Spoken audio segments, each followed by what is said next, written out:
So Iguana's been an excellent fit for organization. It provides a lot of flexibility. And so we don't just do one thing at Vyne Medical. We do a lot of things.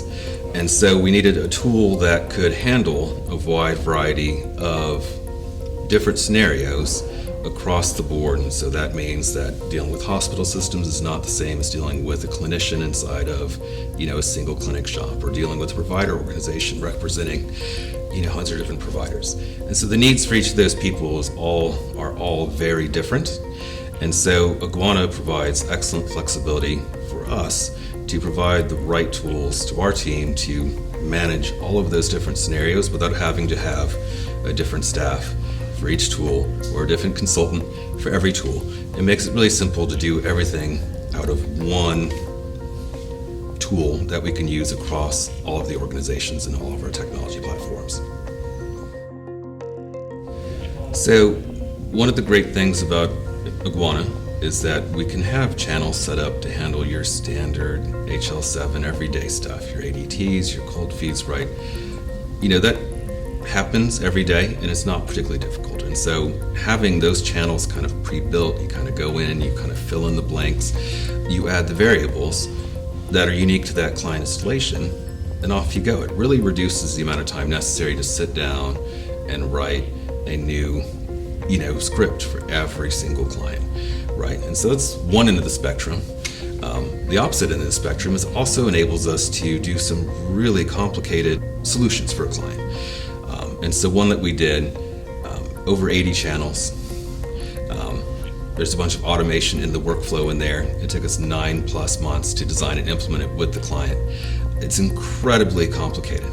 And it's something that I think probably wouldn't have been thought of otherwise, but I think that's the great thing, is the flexibility allows you to meet both needs, right? You can quickly spin up your normal client that comes in 10 times a year and they want the same stuff, but also allows you the flexibility to meet the needs. And so when somebody says, can you do this? You can say yes, right? And so I think that's a big part of Iguana for me from a managerial perspective is I don't want to say no.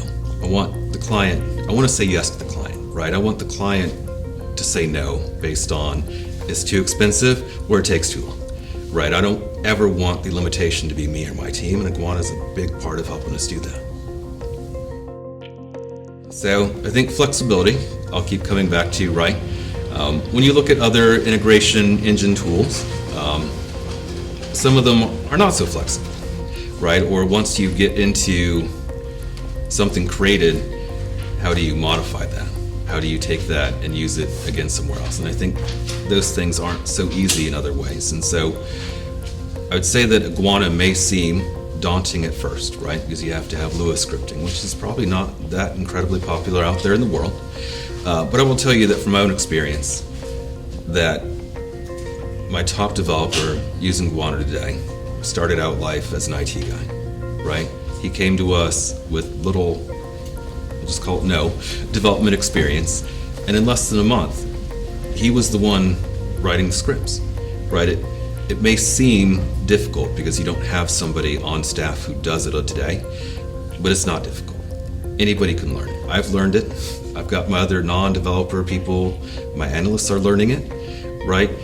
I've taught the operations people a little bit so that they can go in and monitor things. It's a really flexible tool that's easy to learn, and it can provide so much benefit because it doesn't just do one thing. It does so many things. You just have to have the right staff, the right creativity to take advantage of that. So it really helped us scale, moving to enterprise, gave us a lot of flexibility. Certainly the first thing that helped was with pricing. And so one thing that existed previously under our previous licensing arrangement is that every time we had to add a channel, right, there was a price. And so we had to keep that in mind when we're building out a quote for a client or we're designing a solution for a client. We had to keep in mind that every time we add something, it increases the price, and then the sales team has to go and get that money from a client eventually. And so moving to enterprise really freed us up to have a fixed cost structure. We know exactly what it's going to be. And so that removed that need to kind of argue with the salespeople, or that need to plan around, well, we don't think the client will pay over X amount, right? And so we had to start staying under those things. And so having one pricing model really made it a lot easier for me to write a quote based on the effort and the fixed costs that we have in it. And so it removed a lot of that guesswork around, are we going to have to go back to the well? Are we going to have to eat some additional licensing costs down the road? Really helped out with that.